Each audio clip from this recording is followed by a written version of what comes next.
One. Let's go.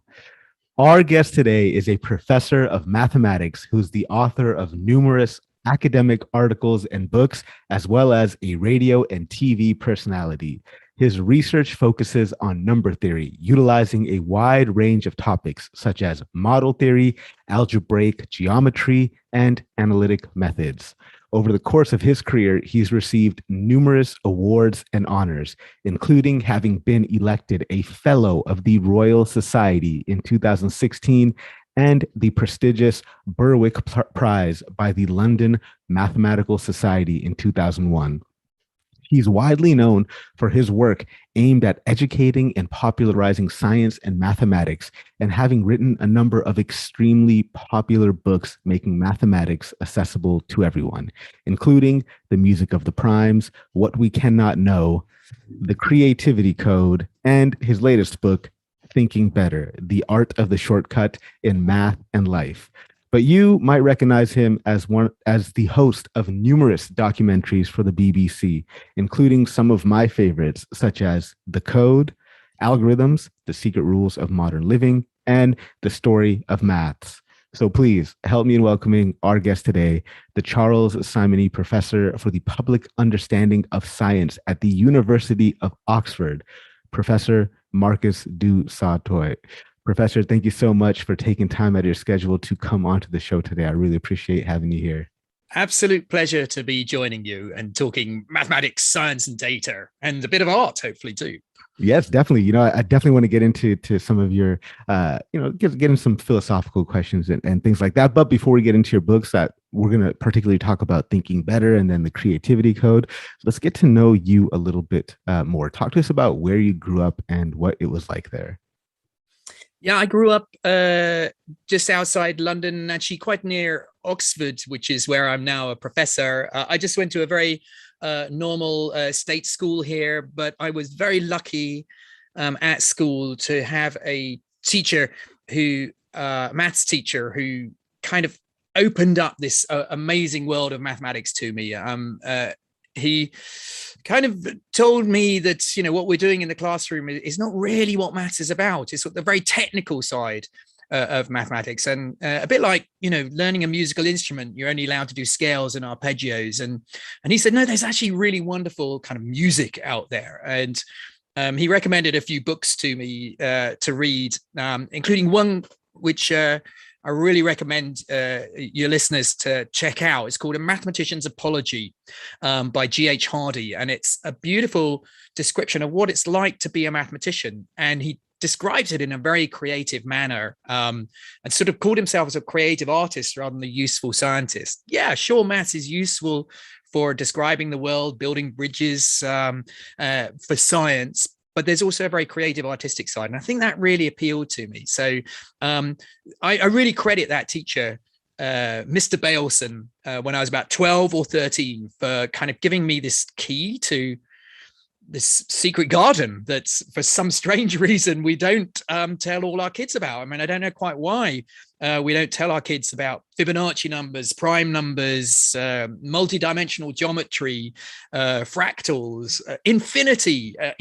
These are the things I started to experience, and it really, made me want to be a mathematician. And so I from that point on, my kind of trajectory was, okay, I want to make my own stories in this language. So I went up to Oxford actually as an undergraduate.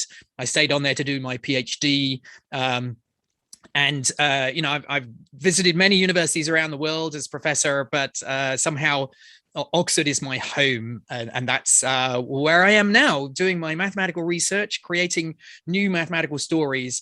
But also, as you said in the introduction, I'm professor for the public understanding of science as well. So not just a professor of maths, but I also have this role, which I took over from Richard Dawkins. And this professorship is a bit, I call it a bit like being an ambassador for the world of science. That science is this massive superpower now, which has a massive impact on, everybody around the world. And every kind of major superpower needs ambassadors to try and build bridges to other societies.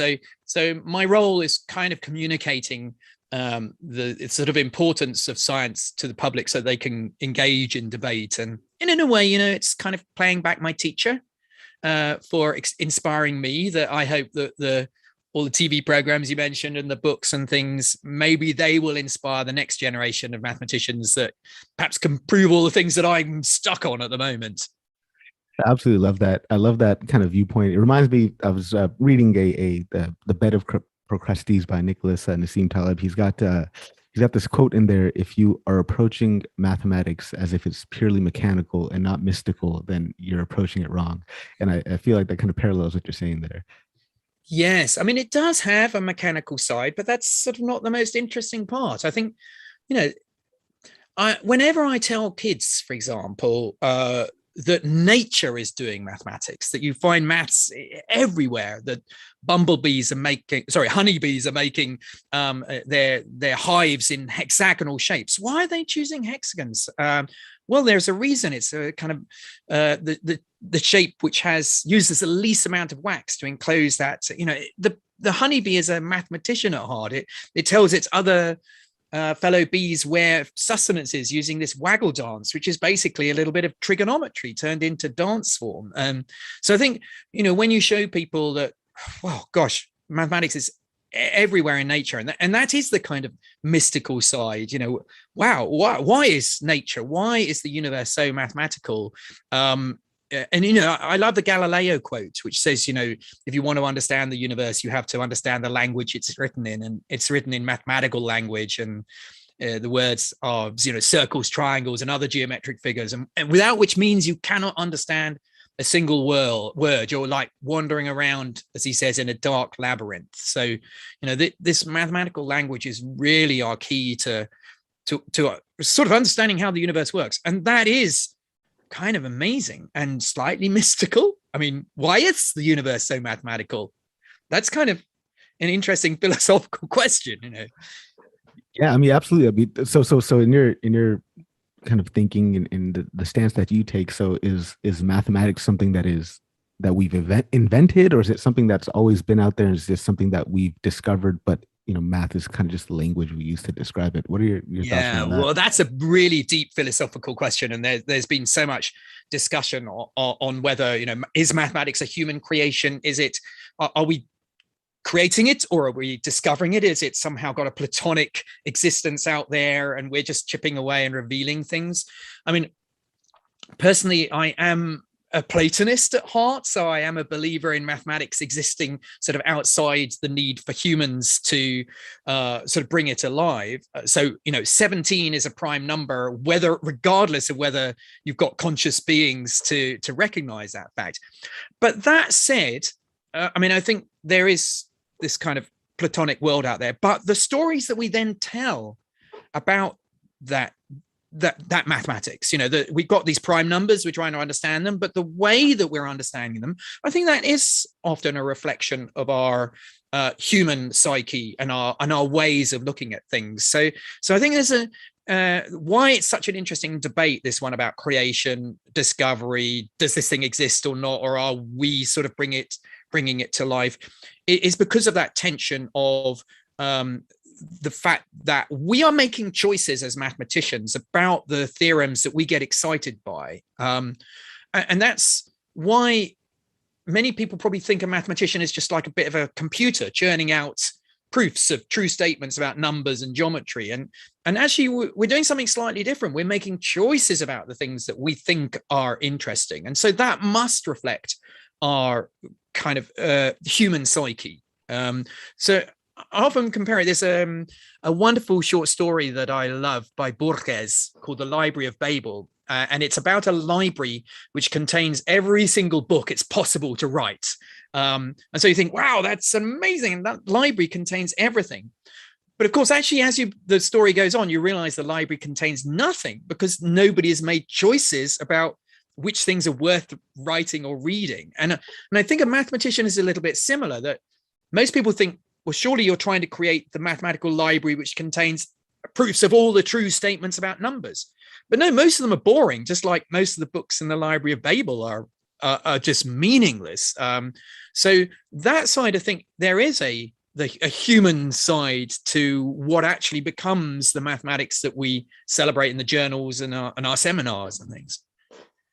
So from your viewpoint, then, do you think math is an art? Is it a science? Is it a combination of art and science? How do you view this? Well, I think that I chose mathematics because I feel it's almost where those two rivers join, that it has very much a scientific side. There are true statements. You can't make a false statement true. It's got a robustness about it that's, you just cannot push it around how you want it to be. It is how it is. It is the language which describes the universe. We know about the fundamental particles which make up the universe because of the mathematics which describes these quarks and electrons and things. On the other hand, there's a highly creative side to mathematics, which relates to the fact that sometimes we create consistent worlds in mathematics which have no relationship to our own physical universe. Now, in science, if you come up with a theory, might be a wonderful theory, but if it doesn't match the data, you throw the theory out. It's not interesting anymore. And that's why, we now have a potential theory of supersymmetry. Maybe there are these other particles, but if we don't find those particles and we even find evidence that they're not there, as beautiful as that theory is, it will have to be thrown away. It's just not interesting to the scientists. But for a mathematician, we're quite happy to have independent kind of mathematical universes which are internally consistent. And we're sort of more happy with the multiverse in a way, the mathematical multiverse, that we'd be very happy with all of the different sorts of worlds. I mean, for example, in the 19th century, mathematicians came up with new sorts of geometries, spherical geometries, negatively curved geometries, which were different to the Greek Euclidean geometries.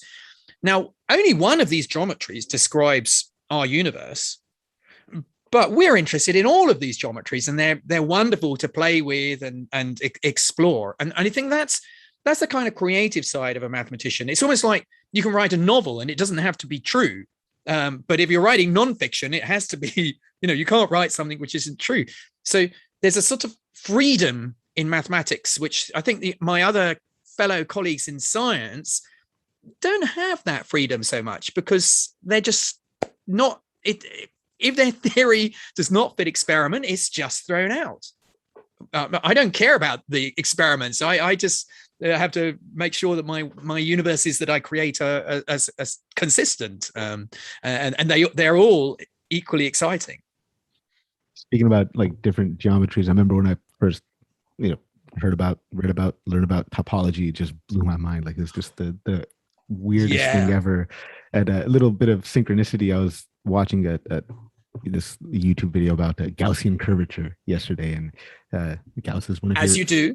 yes. Well, I'm a mathematician at heart, I guess. I didn't finish my PhD, but still have a love for mathematics. And terrific. And your kind of love of mathematics started with Gauss. So what was it about Gauss? He plays kind of like the hero of our story in Thinking Better. What was it about Gauss that kind of Absolutely, yeah, he is. Thinking Better is, it describes all of the different ways we come up with in mathematics to think of clever ways to solving problems. And I wanted some way to sort of have some glue which connected all of these stories together. And I actually found that, one of my heroes, Carl Friedrich Gauss, just seemed to play a part in all of these different ways of thinking. So he became a natural sort of partner in the journey through that book. And he really is the beginning of the book as well, because, I try and give the reader sort of a sense of what I mean by when I talk about a shortcut. This is a book celebrating mathematics as an incredible suite of shortcuts to kind of avoid you having to do hard work, boring, laborious work. And so I tell the story of the young Carl Friedrich Gauss, who's in his classroom about 9 or 10, a bit younger than I was when I got excited about maths. But already it was clear that he was quite an amazing sort of thinker. But the teacher in the class asked the pupils to add up the numbers from 1 to 100. And I think the teacher thought, oh, great, that'll take them forever because, you know, they got to add 1 plus 2 plus 3, probably make lots of mistakes on the way. So I think he was trying to get a little bit of shut-eye, a bit of sleep. But before he even finished posing the problem, Gauss had written down a number on his little slate board and put it down in front of the desk or in front of the teacher. And I think the teacher thought he was being impudent, but when he looked at the number on the chalkboard, there it was, the correct answer. And so he said, well, how did you get that so quickly? And Gauss said, well, you know, all my fellow students are beginning at the beginning of the journey and just trying to go through all the way to 100. That's not the way to do this. There's a clever shortcut, which is you go from the beginning and the end of the journey. So you start at 1 and 100, and 1 plus 100 is 101. 2 plus 99 is 101. 3 plus 98 is 101. So he very quickly seen you've got 50 pairs of numbers adding up to 101. So that's 50 times 101. And he'd written very quickly down 5,050. So I think that for me captures in a beautiful little story, and perhaps it's apocryphal and not true. I think Gauss kind of liked to tell this story later in life to show how precocious he was. But I think it really shows the essence of a mathematical way of thinking, sort of stepping back from a problem, not just going through the hard labor of adding up numbers one after another. For a start, you'll make a mistake, but this beautiful symmetry that he saw in the problem just gave him an access to solve it. Not only that, it has the beauty that if the teacher said, oh, okay, Gauss, I'm going to give you a problem 1 to 1,000,000. Well, the same trick still works. And that's what's so powerful about these mathematical shortcuts. Often it doesn't matter if the numbers get bigger and bigger. The shortcut still does its work and finds you a quick way to get to the solution. So I really thought that story captured what all the shortcuts are trying to do, which is, no, you don't want to do that hard labor of just doing sort of laborious, boring work, which can often lead to error. Step back and try and find the clever way, the shortcut. And this is kind of celebration of extraordinary range of mathematical shortcuts we've come up with over 2,000 years of creating mathematics. The thing that we do best, right? Finding patterns. I feel like that's the ultimate shortcut, right? Yes, that's the shortcut I start with. And it's actually often when people say, well, how do you define a mathematician? I think most people think that, you know, as a research mathematician, am I doing long division to a lot of decimal places in my office? And if I am, surely hasn't a computer put you out of a job? And I say, no, that's arithmetic. And actually, most mathematicians are rubbish at arithmetic. You know, I often get asked on kind of radio stations, okay, multiply 723 by 462. And I haven't a clue, you know. And actually, I describe a mathematician it's about patterns, a pattern searcher. That's what a mathematician is. And somehow mathematics is the science of patterns. And I think you're right that humans have become very good at spotting patterns because it given us an evolutionary advantage, because patterns are our access to what might happen in the future. If we have data and we can spot some sort of pattern in that data, and then we can read that data into the future, we have a good chance of predicting what's going to happen next. So I think that's partly why we've all evolved to be able to spot those patterns, because they are the key to our evolutionary survival very often. So it seems like patterns are kind of or rather shortcuts. I guess shortcuts kind of hint at the laziness of humans. Is there any virtue in human laziness? Yeah, actually, I think there is. And you know what? I sort of wrote this book as a companion book to my previous book, which you mentioned, The Creativity Code, which is all about the extraordinary power of, you know, modern artificial intelligence. Machine learning has just given AI an incredible push at the moment. I mean, we talked about AI winters for decades. You know, we're in an AI heat wave at the moment with the power of code to learn from data and to evolve, change. And it seems incredible what this code can do. And that book is all about the fact that code even can be creative. It can learn to do new things. And so I did an interview with a journalist about that book, and by the end, he was so depressed. He said, "Well, what's there left for humanity? If AI can even write novels and poetry and things." And I had to try and cheer him up because he was so depressed. So I actually thought, well, actually, I think our laziness actually might be our saving grace, because you see, an AI and a computer just doesn't get tired. It can keep on working on a problem. It doesn't need to be lazy. But if we're faced with adding up numbers from 1 to 1,000,000, most of us are just, if we're going to do it the boring way, the computer doesn't mind doing that the hard way.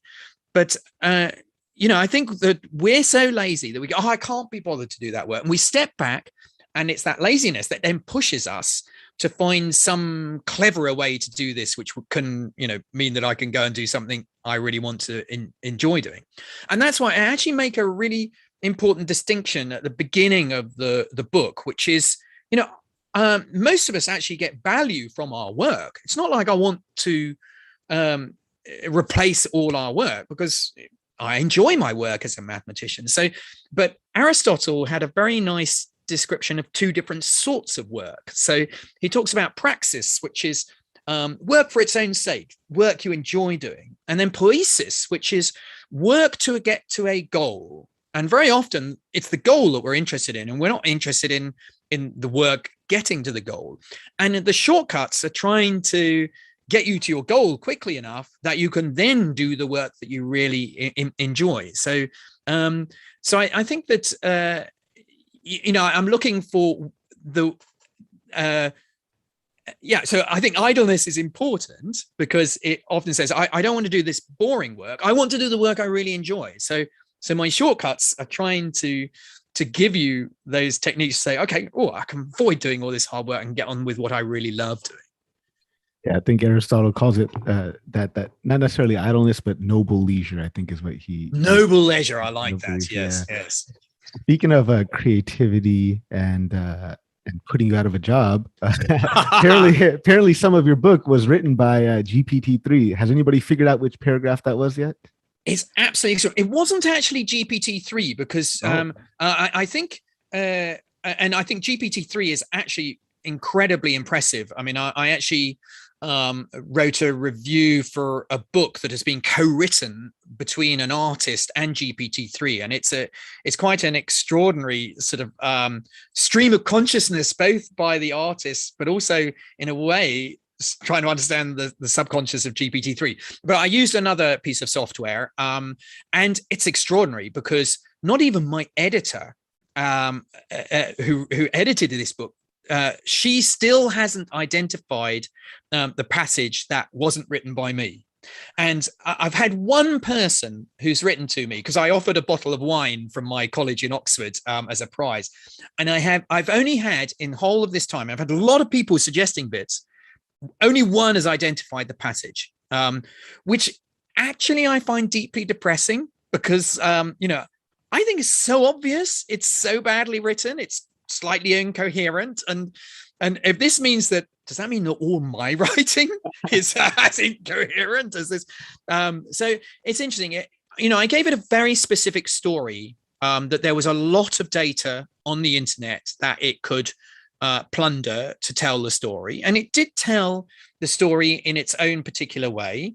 And the other thing was, I had to be very strict with my copy editor not to correct all the slightly strange punctuation and grammar, because I thought that was important to keep in as well. So it is also slightly weirdly, the grammar is slightly weird as well. But it is extraordinary how, but there was a restriction in this, because it was only 350 words. And I think that's a really important point, because I think GPT-3, for example, which is kind of the gold standard now of text generation, it is very good at short form prose, and it can really have quite a sort of stimulating ideas.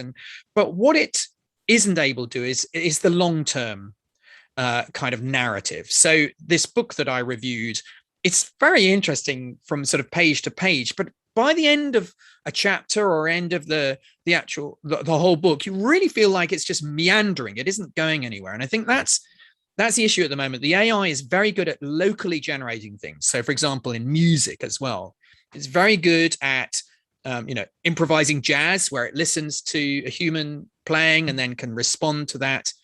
But after about 5 minutes of a AI jazz improviser, everything just gets really boring because you just don't feel there's an overarching narrative. So I think AI at the moment is having a little bit of difficulty sort of with the concept of time, interestingly. So it doesn't understand a sort of global structure. It can do things locally. That said, of course, it was very successful in playing the game of Go against Lee Sedol, and that required a kind of making moves which had implications deep in the game. So it's not like it can't connect things early on to things later. Certainly the reason that the kind of moves that it made that we now call a very creative move 37 game 2 everyone celebrates as this extraordinary move that it made in this match against Lee Sedol. That move was very early on in the game, had big implications later, so it can think ahead, but in the creative side I'm not seeing that really happening. Yeah, it's interesting. AI having trouble with time, I guess, for entity, for lack of a better word, that's not really counting any age. What would time really mean to it, right? That's yeah, I mean, and that's that. I mean, I think this relates, of course, to very deep philosophical problems about consciousness, because I think one of the qualities of consciousness that we have is our ability to see ourselves in the future.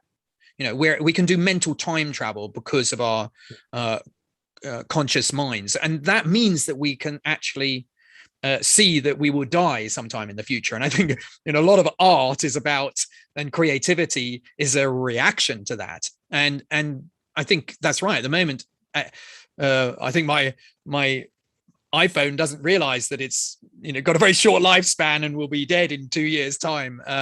So I think that at the moment, one of the things which is sort of we're not seeing is a response to a consciousness yet, because I don't think it is conscious. But and I think that's actually, when I talk in the Creativity Code book, I do talk about creativity being our tool that we developed as a species to explore our inner worlds and to explore other people's inner worlds. Is your pain anything like my pain? Are you seeing the world like I do?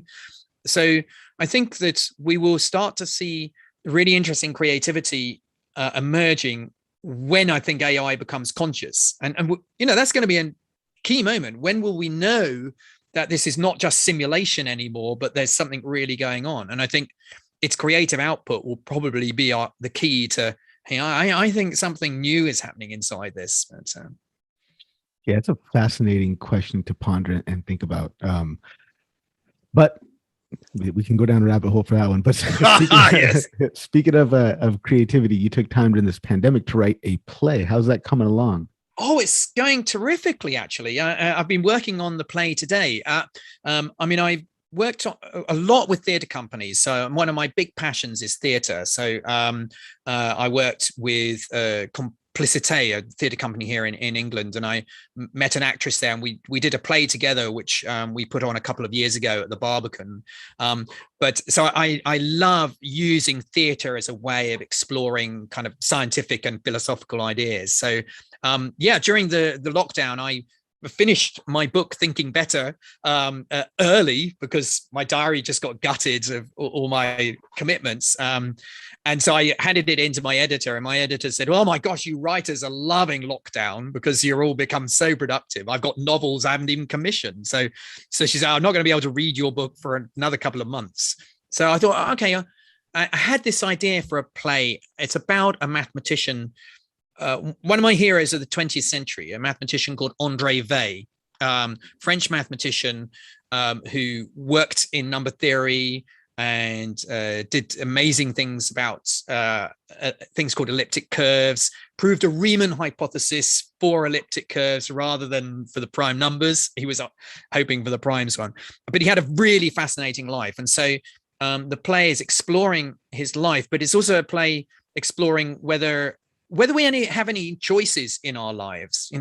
The idea of free will. Do we really have free will, or is everything actually determined?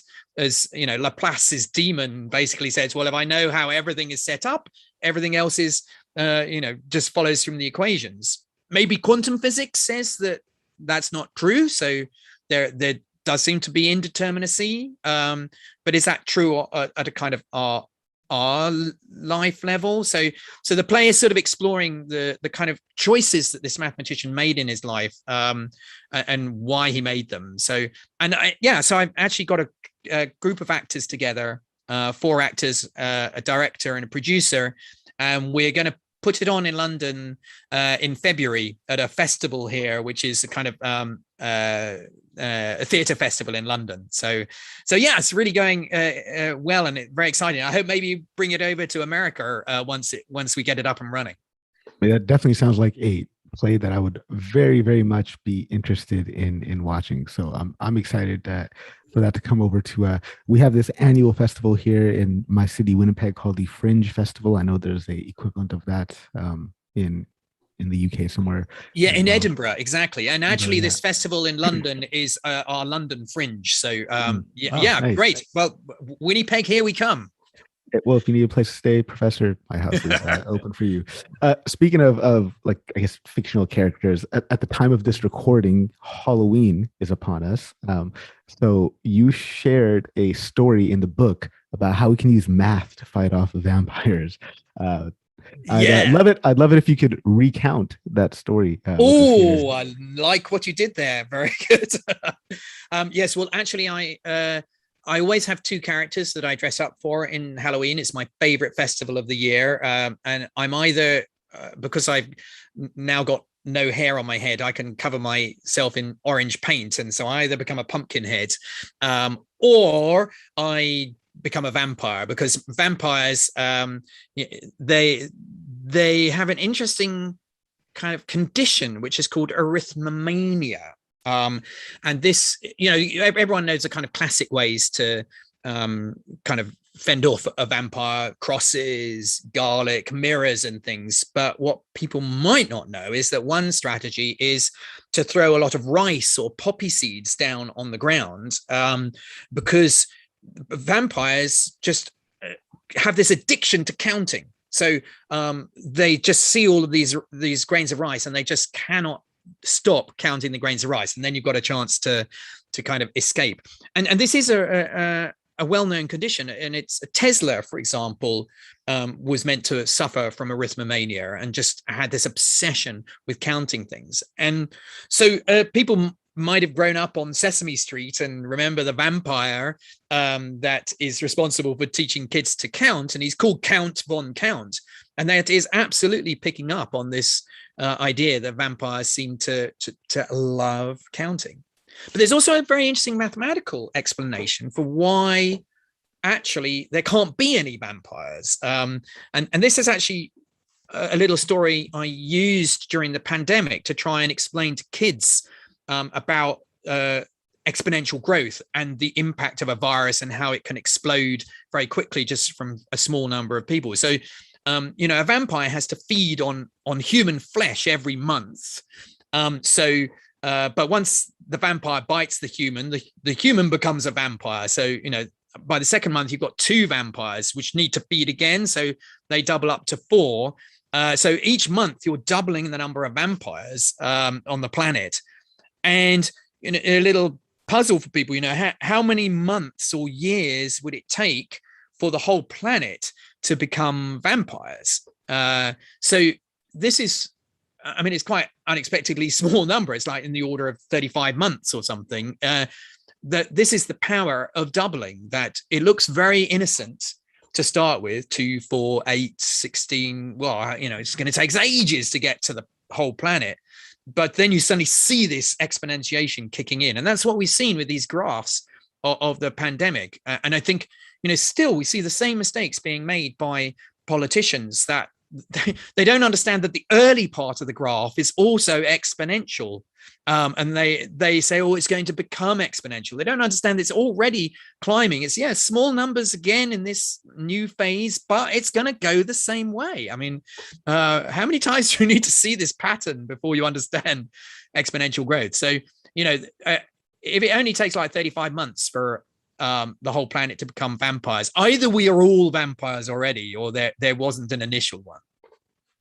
I mean, just get a checkerboard, bag of rice, and double each square, right? That's pretty much That's the beautiful story of this. The reward that the king gave for the guy who invented chess is the rice on the chessboard. Exactly. So appreciate that so much. That story is awesome. Thank you very much, Professor. So I want to get back to your book, Thinking Better, which is a great book. I urge you guys to pick it up. I think it comes out in just a couple of days, at least here in Canada. It comes out on the 29th.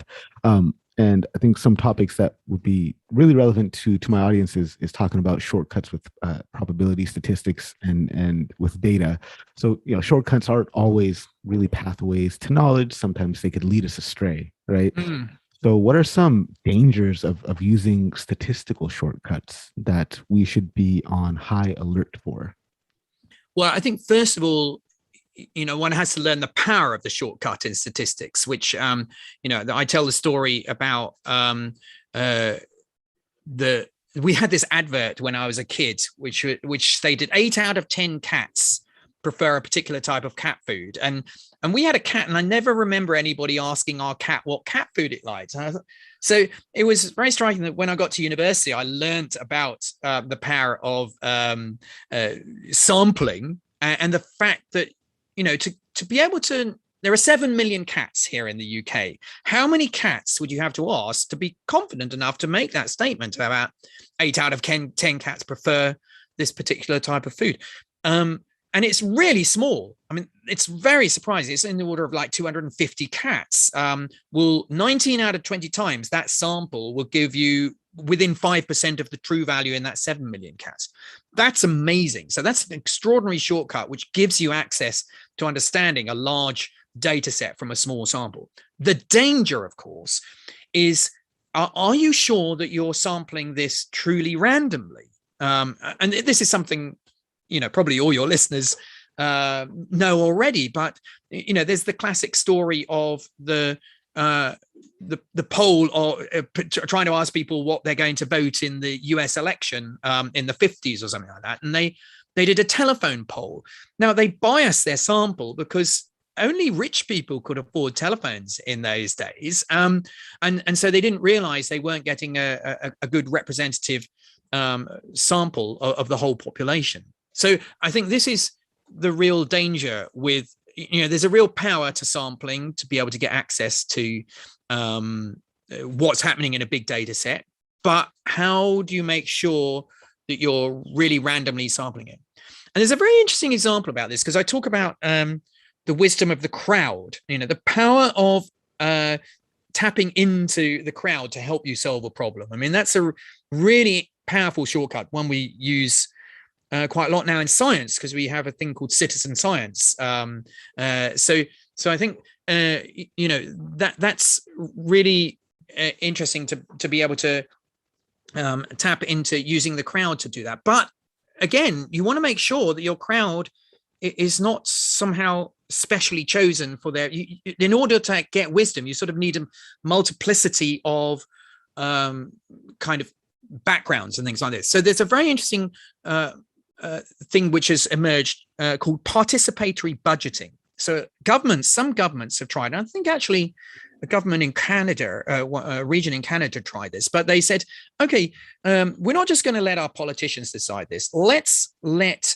the public try and help us make decisions. So we're going to use the wisdom of the crowd to try and help us make decisions. And the diversity of the crowd should help us. But in some places, so in Iceland, they tried this, and they invited people to come and take part. But of course, they got a very biased crowd that came in that had, very specific political views. They weren't representative of the general public.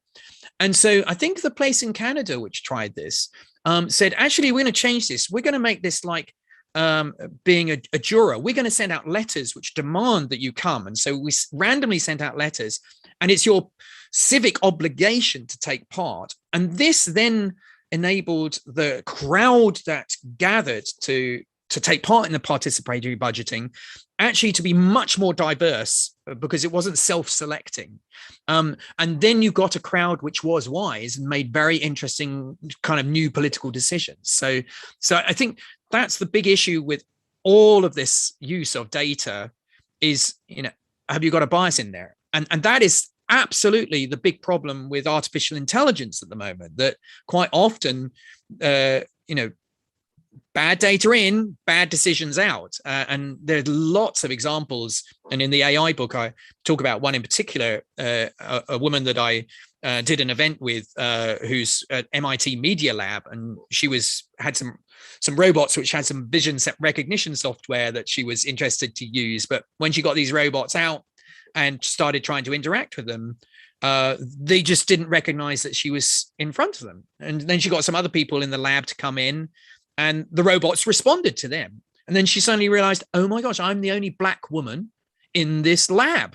And then when she lifted up the bonnet and looked at the data that had been given to the vision recognition software, it was all white men. I mean, no women even. So this is really important in going forward, because we are training our AI on data, because we are using sort of statistical sampling all the time. We need to introduce measures which make sure that we know there's no bias in there, which is difficult, because we have our own biases. And the interesting thing is that we're now beginning to see AI being used to help us to understand that there are biases in the data, that often they can pick up the strange kind of anomalies that we're missing because we're kind of slightly blind to these biases. Yeah, it's interesting. You make the point in Thinking Better as well, that data science can be dangerous if it's not combined with a deep understanding of where the data comes from. Yes. And I think, that there's been such a surge of big data as a way of doing science that I think what I'm slightly nervous of is that we might find ourselves just being wooed by the data so much that we forget to ask why is there this interesting connection which the data seems to have emerged?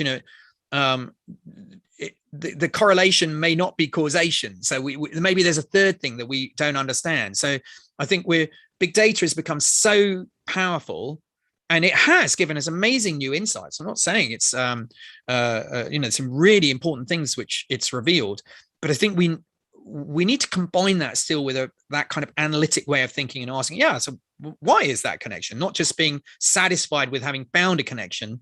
Now ask why it's there. So yeah, it seems like probabilistic kind of or statistical intuition is something that we don't come equipped with right out of the womb. So I guess why is it that our brains aren't very good at assessing probabilities? I think because actually we don't have a very good evolutionary experience of large numbers. So beyond 100, everything is sort of infinite in a way. I mean, we're able to, we have 100 probably close friends or something, but I don't think we just have an evolutionary experience of numbers in the order of 1 million. I mean, for most people, 1 million is infinite. So if you say a 1 in 1 million chance, that for most people means a certainty. But if you take, for example, a legal case, and you've got somebody who's a suspect, and it comes back that their DNA, there's a 1 in 1 million chance that their DNA matches the DNA at the crime scene. Well, for most people, 1 in 1 million means that person has done it. But if you think London, we have 10 million people here. So actually that means there are 10 people in London whose DNA match the DNA at the crime scene. So now this one is 1 out of 10. Well, that's a very different statistic. And so I just don't think people really understand large numbers, which is what means that we just don't have a probabilistic instinct, and we don't we find identifying risk really difficult. And that's why we do need these tools of mathematics to replace the fact that we don't have an intuition for these things. So that's the amazing thing. Mathematics has been able to give us a way of assessing what will happen in the long run if you do an experiment so many times, and it reveals very counterintuitive things. That's the other I think important point is that probability is, the results are very counterintuitive. Here's a little question for your listeners. How many people do I need to have in a room for it to be more than likely that two people in that room have the same birthday? Now, first of all, what people do is think, well, gosh, you must need a lot. Maybe you need 180 because, that then might have, but of course they're already thinking, what's the probability somebody has my birthday? So you personalize the thing, and you don't understand that actually the question is, well, yeah, but there are other ways of pairing it up with, the number of pairs you can make in that room means that very quickly you actually get a good chance of there being two people with the same birthday. So rather unexpectedly, only 23 people are needed in the room for the more than likely to have two people the same birthday. And that, for most people, go 23. And I've done this experiment. It's quite fun. What's your birthday, by the way? Maybe we have the same birthday. May 17th. May 17th. You see, there's a 1 in 365 chance that we too have the same birthday. But, if we actually invite more of your listeners on, it'd be amazing that by 23, we'll probably more than likely have two people with the same birthday. That's very counterintuitive. Yeah. Yeah. I do this thing every Friday. It's called a data science happy hour, where a bunch of people just come into a Zoom call just like this, and we talk about things. I think that might be something to test out during that. Absolutely, happy hour. So, kind of implicit in the example that you're talking about with the DNA testing and 1 in a million chance and 10 people, implicit in that I think is Bayes' theorem. So why is it that some people find that shortcut that Reverend Bayes discovered so controversial? Yes, it's very interesting because again, I suppose it's because it's very counterintuitive for a start. I mean, there is a whole philosophy about what we mean by probability. So this is part of the discussion when you get into sort of discussions of kind of Bayesian philosophy of probability. I mean, if I toss a coin now and I have it on my hand and I look at the coin and I can see it's a head. But so for me, I've got certainty about the way this has landed. But for you've got uncertainty, and you will assign a number to that, even though the thing is one thing or the other, but we are assigning a probability to that. Now, some people find that sort of controversial even from the outset, because we're not talking about something in the future. It's now happened. It is either heads or it's tails. But you assign a number to this, which is just a measure of your lack of knowledge about what the situation is. But so as more data comes in, you can reassess those values that you're giving to the data. And that is, in a sense, what Bayes' theorem is about. There's a little formula which you calculate in order to establish what the value you're going to give to a particular outcome given this new information about the data. So I don't think it's particularly controversial when you look at actually just the mathematical formula. It totally makes sense. But often what it is it's counterintuitive because it's the sort of thing which helps you to understand these false positive results, which people find very difficult to understand. Amongst 1,000 people, 1 in 1,000 will have cancer, but there's a negative result in 10% of the time. If you get a negative result, then you think you might have a positive result. You think you might have cancer, but when you look at the data and you realize that the probabilities, although you think, oh my gosh, I'm 90% certain to have cancer, but the numbers, you kind of forget the base rate, that, actually it's very unlikely I have cancer because only 1 in 1,000 have cancer. These kind of formulas just help you to kind of undo all of this complexity of these kind of false positives and things. And I think once you look at the formulas, it becomes less controversial, really. When in doubt, just put it into a confusion matrix and try to convince yourself, right? And see what happens. So I'm curious, like you talked about that philosophical view of probability. Is it a frequentist approach, the Bayesian approach? Like I'm curious, how do you view probability? What's your take on that?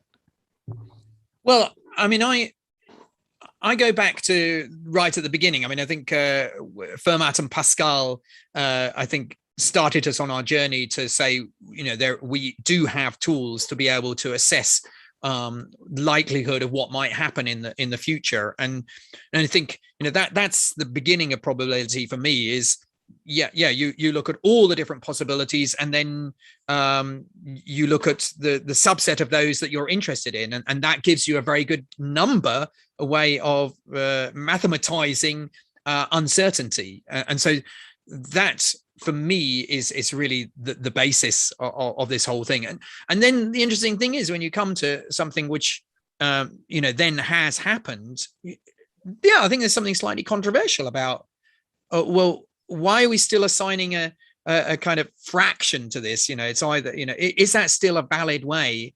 Fermat and Pascal were interested in some games of dice and things where you don't know what's going to happen next, and how to decide what your best wager will be. And in that case, you do want to know, okay, each individual roll I can't predict, but in the long term, a casino will take advantage of the fact that they know that 52% of the time they're going to be winning, and that's enough for them to make money out of that. So I think that it's not my area of expertise. So I think there are definitely really interesting philosophical discussions to be had around that. And actually, I do recommend a colleague of mine, David Spiegelhalter, who's he's sort of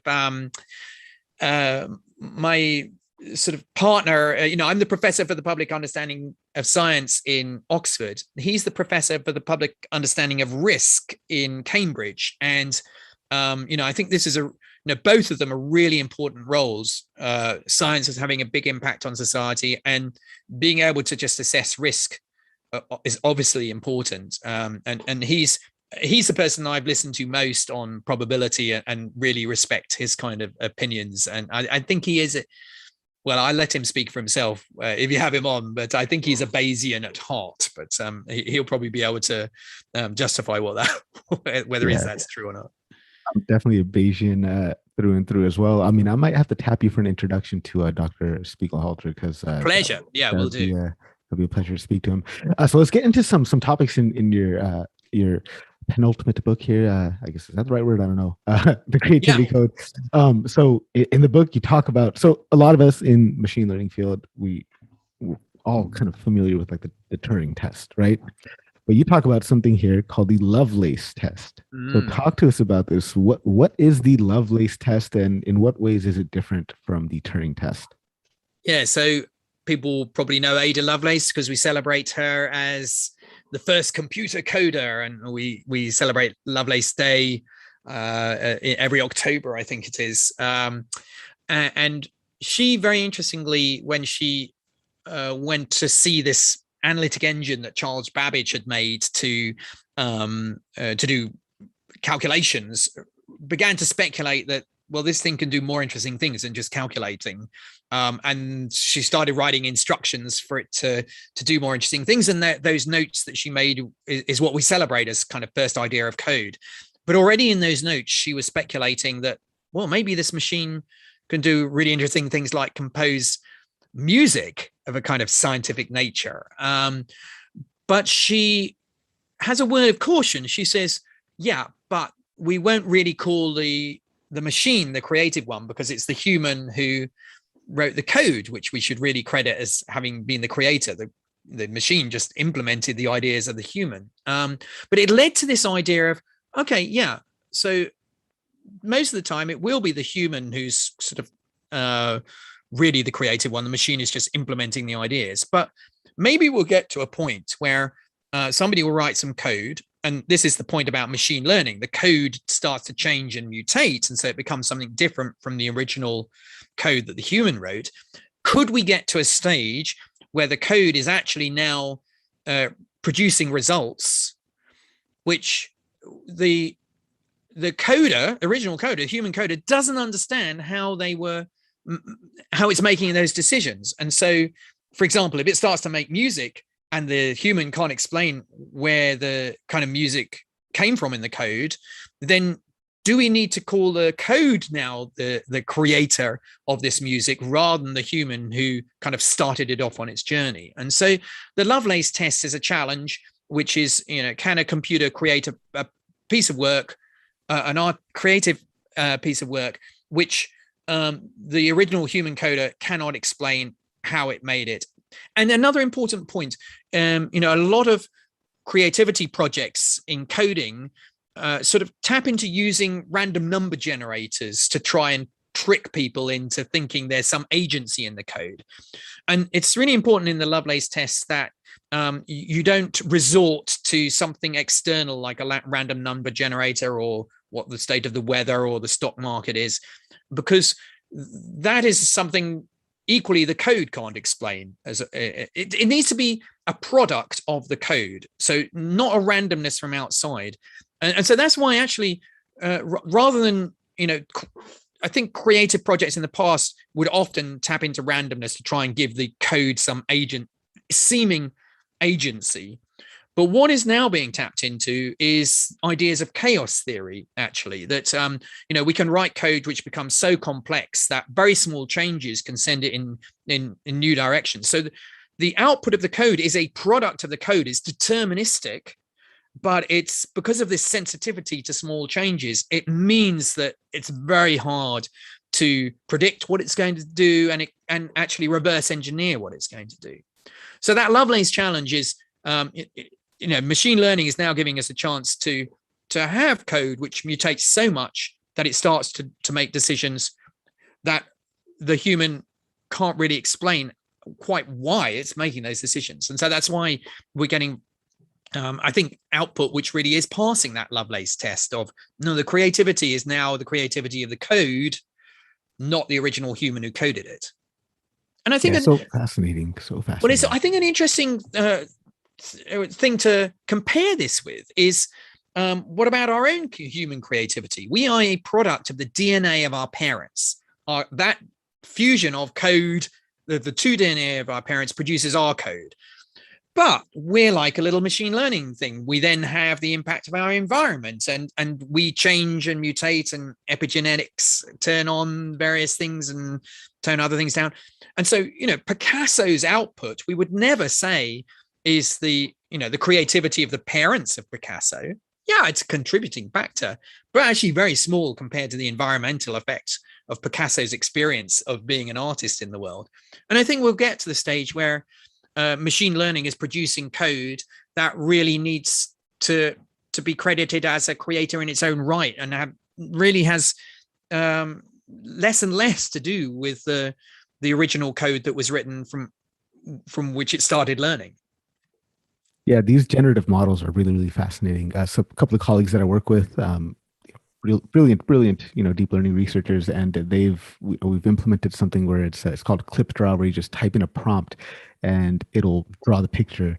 And then my other colleague is working on generative jazz and doing all this crazy stuff. It's really fascinating stuff.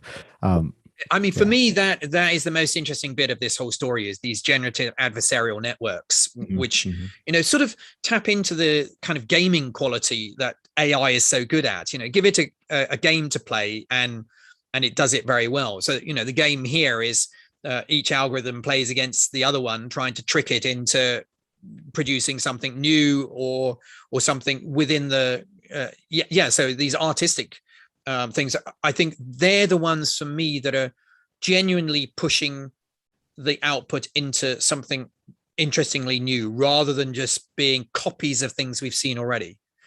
AI is very good at producing Rembrandts or Bach suites, but what we really want is it to take us into the new. And I think the generative adversarial networks for me are actually mimicking what the human brain does. The human brain has this kind of bubbly creative side, but also a discriminator side, and it's the kind of fusion of the two which keeps us in check, so we're not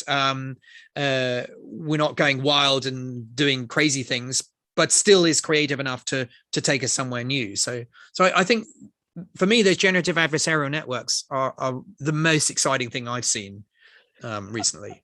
Absolutely. And and I'm interested to see kind of the interplay between I guess just the ability for GANs to augment human creativity. But I guess, what is creativity in the first place? Like, how would you define that? You talk about a few different types of creativity in your book as well. Yeah. Well, I like this definition that sort of starts the book because it's quite user friendly, which is it's got to be new, surprising, and have value, and that will define something as creative. And that's fairly simplistic, but I think it sort of captures that creativity needs to engage the emotions, so that surprise thing. So it's not just creating something new that's very boring. But it's also, it can't be just surprise for shock's sake. It has to have some sort of value, so it sort of feeds back and pushes humanity on in some way. But I actually, yeah, and then I talk about three different sorts of creativity, which are actually an idea that Margaret Bowden, a cognitive scientist, came up with, and I think this is quite interesting because it helps us to understand what AI might be good at creatively and what it might have trouble with. And so these three types are exploratory creativity, which is pushing the rules of the game to the absolute extreme. So something like Bach being the ultimate of composer of the Baroque period, just exploring the potential of Baroque music to its absolute limits. I think that's something a computer does very well, pushing things to its limits. Then you've got combinational creativity, which is a kind of fusion of two different styles. So, for example, fusion cooking might be an example where you take the ingredients of Japan, but you cook it in a French way, or maybe actually I did a project just recently with a composer where we wrote a string quartet together. It's called Four Musical Proofs and a Conjecture. So that was a kind of fusion of, I explained some proofs to her and then she interpreted those proofs musically. So it was kind of fusion. So actually AI is quite good at that because often it can take, say, a visual and make it into music, because once it takes it into digital language, it doesn't really know whether this was a picture or a piece of music. So it's actually able to be much more fluid between seemingly very different genres. But the third creativity is the real challenging one for AI, because this is transformational creativity, where you see something new appear almost from nothing, and it's the game changer, the phase change, and the breaking of a system. So, for example, Picasso breaking the way art was done with cubism, or Schoenberg throwing away a harmonic structure and working within a 12-tone scale. These, I think, these are the exciting moments because they're the really rare ones. And I think many people thought, well, how could AI ever be transformational like that? Because it's stuck within a system. How can it break the system and come out of itself? But, I think even that one, because if you think about it, well, there is a rule there, which is break the rules and see what happens. And, we do that in mathematics a lot. We might be interested in a structure, but I'll actually remove one of the conditions and see whether anything new emerges out of that. And, that's where imaginary numbers came from. Somebody said, hey, I know all numbers when you square them are positive, but wouldn't it be amazing if there was one which when you square it was negative? And most people said, well, that's breaking the rule. We're not allowed to do that. But eventually somebody said, I think this is really going to unleash a new idea. And sure enough, we couldn't do quantum physics without imaginary numbers. So I think that's the challenge. Can AI break out of the system and break the rules? And in a way, the generative adversarial networks, I think, will have a little bit of that quality, because the sort of creator algorithm is tasked with trying very often to break style. It's trying to make something which does not fit into a category that we've seen before. And the discriminator is either saying, yeah, no, I recognize is you haven't moved far enough, or you've gone too far. So I think even transformational creativity is something that an AI can do. Speaking of music, you guys should check out the YouTube video with Professor du Sautoy and the Philharmonic Orchestra, I believe it was, at Oxford University.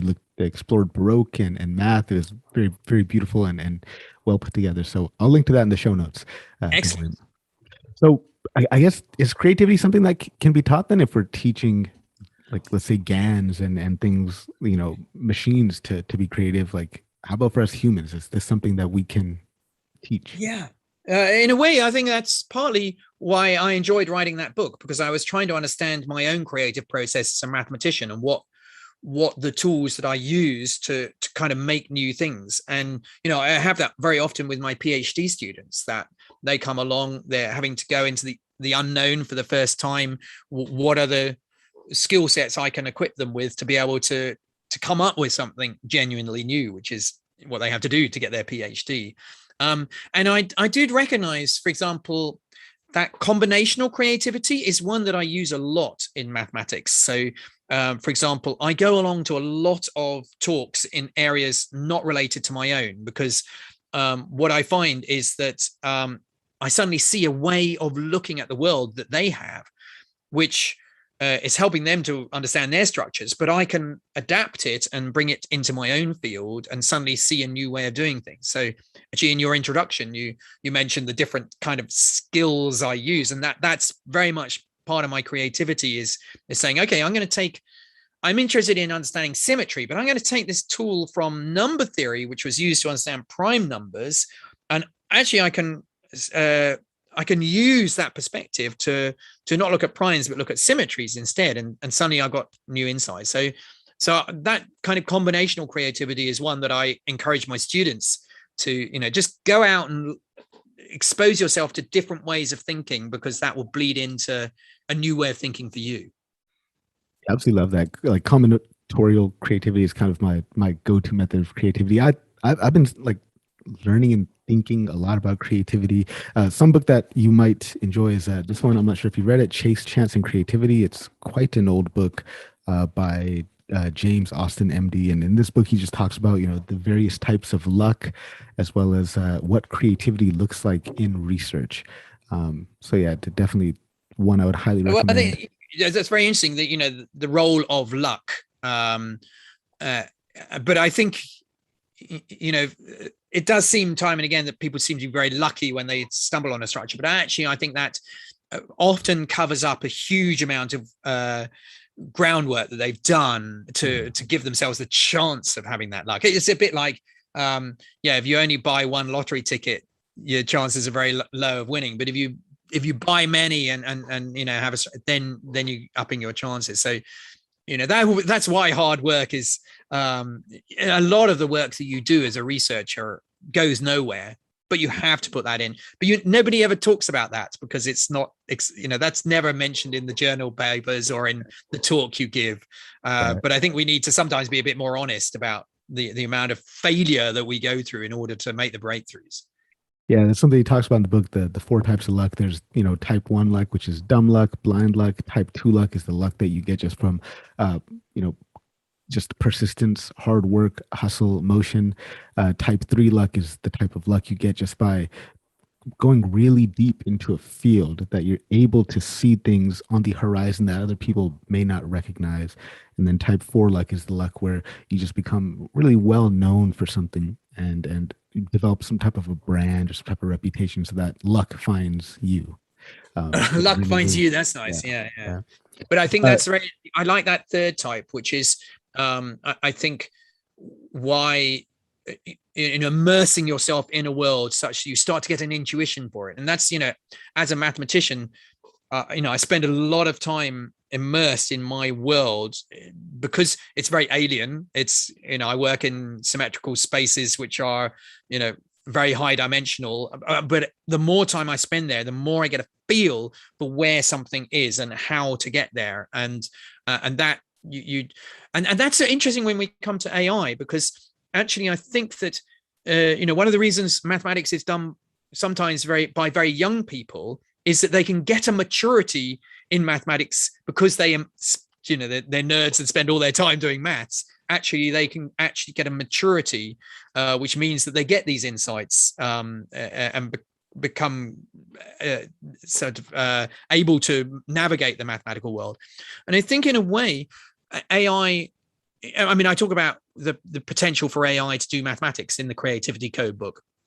And at the moment, I don't think it's doing interesting maths, but I think very soon it will have immersed itself in enough of mathematics to be able to start to get a feel for where to look for the next thing, because mathematics is quite a young subject. We've only really been doing it for 2,000 years.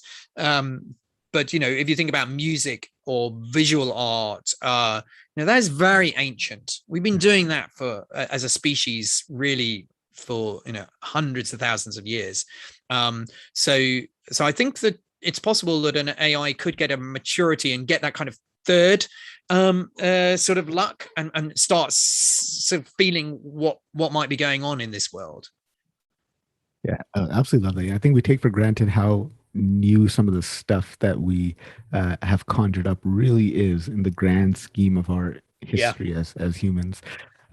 So there's a statement you made in the book about how moving from deterministic foolproof algorithms to probabilistic ones is like a significant psychological shift, that is like moving from a mathematician's mindset to an engineer's mindset.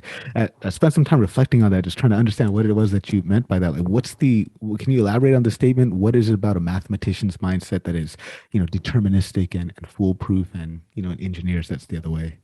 Well, I think one of the things that we have really going for us in mathematics is the power of mathematical proof to get certainty. And that is a very rare, I don't think any other subject, I don't think any other science can really be confident that their theory will not be overturned at some point by new evidence. But the mathematics that was discovered by the ancient Greeks 2,000 years ago is as true today as it was when Euclid proved these theorems, or Pythagoras. But the science is very different. So the way you do science is, I think a whole different process of building up evidence to support your theory, experiment, replicability, but you will never know that there isn't a black swan on the other side of the world, which means you have to rewrite your theory. And so I think the mathematician's mindset is very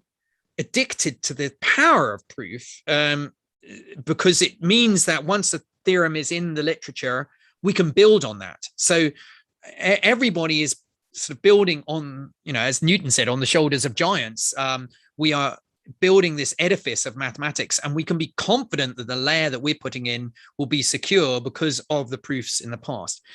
So now there's the kind of challenge of, okay, but what if we introduce a kind of more a style of mathematics which with less certainty to it? So, for example, if you're using AI and AI is making suggestions, and so you might actually have part of the proof done by AI, but you're not quite sure whether there are bugs in the code. But should we perhaps be changing the style of the way we do mathematics to sort of accommodate these new tools?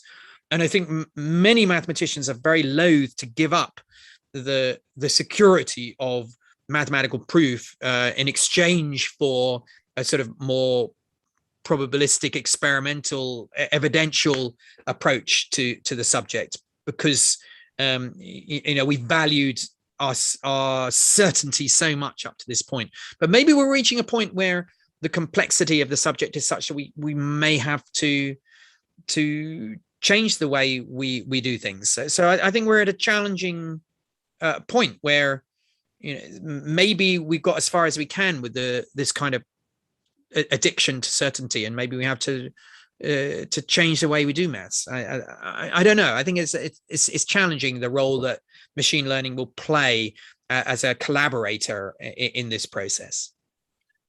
Absolutely love that. And while you're talking, I just makes me want to get into some incompleteness theorem topics. But we're running short on time. I want to be respectful of your time. I know it is quite late there, so let's begin to wrap it up. Do you have an extra 5 minutes to get into a random round? Okay. Awesome. Cool. So the question I love to ask right before we get into the random round is that it is 100 years in the future. What do you want to be remembered for? Yes. Well, I have discovered a new symmetrical object in kind of high dimensional space, which has connections to a completely different area of mathematics called elliptic curves. And for me, I'm already so proud of that new discovery. I already talked about fantasizing about having it on my gravestone or maybe a tattoo with this. And I think it completely changed the way we looked at these particular bit of mathematics. So for me, the lovely thing is that mathematical proof will mean that that's true 100 years from now. It won't be superseded by a new kind of way of doing things. So I think I have the chance that will be the thing that I will be remembered for in 100 years' time. I absolutely love that. I did want to talk to you about that, the fascination with prime numbers and symmetry, but we'll have to save that for another time. Another time. So let's go ahead and jump right into the random round where we go to a random question generator. We'll do just a couple questions out of here. First question is, what was your best birthday? I went when I was about 12 years old to a Chinese restaurant with my parents and some American friends of mine, parents, and there was a band at the Chinese restaurant and they played Happy Birthday to me, and that was just like so amazing that the whole restaurant heard me playing, that knew it was my birthday. And I think I actually planned from that point, this is the best birthday ever. What's my next birthday going to be? So I sort of started planning what all the other birthdays are going to be. But I think that one, I just still remember that amazing experience of the band playing Happy Birthday to me. How old were you at that birthday? I think about 12 or something. Yeah. That's awesome. What's the worst movie you've ever seen? I really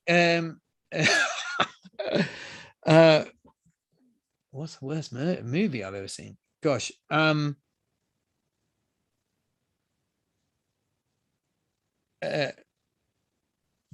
can imagine the movie and I can't remember what it's called. It's Austin Powers. That's it. That's yes. I just cannot stand it. Just doesn't do it for me. Austin Powers. Yes, you did mention Austin Powers in one of these two books that you just absolutely hated that movie. Exactly. Yeah. Okay, last one here. What would you do on a free afternoon in the middle of the week? I would practice my cello. I'm trying to learn the cello at the moment, and if I've got a sneaky free afternoon, I will get my cello out and do a bit of practice. And in fact, just before I came on air with you, I had my string quartet rounds that I formed called the Thursby Quartet. So I've just been playing the cello, which has put me in a very good mood to talk to you. And as you talk about in your book, Thinking Better, there really is no shortcut to learning to play the cello, right? You've got to put it in there hours.